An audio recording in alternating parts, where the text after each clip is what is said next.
Hi guys, let's see what I did in the first half of my day. आज चाहिँ म sunrise भन्दा पहिला उठेको थिएँ, so I enjoyed the sunrise and this plane passing by.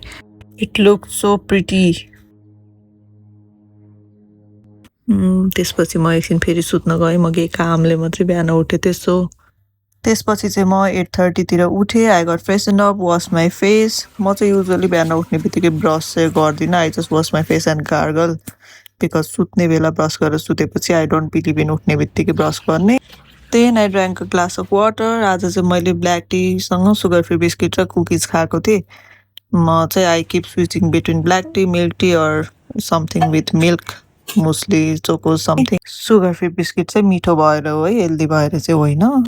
Then I came back to my room अनि मैले मस्त बेड मिलाएँ. यस्तो मिठो घाम पर्छ बेडमा. I could work from my bed all day. But no, मैले मेरो वर्क डेस्क सेटअप गरेँ. I took out everything, laptop, diary, water bottle, tissue, सबै कुरा सेटअप गरेर म एकछिन मस्त काम गर्न बसेँ.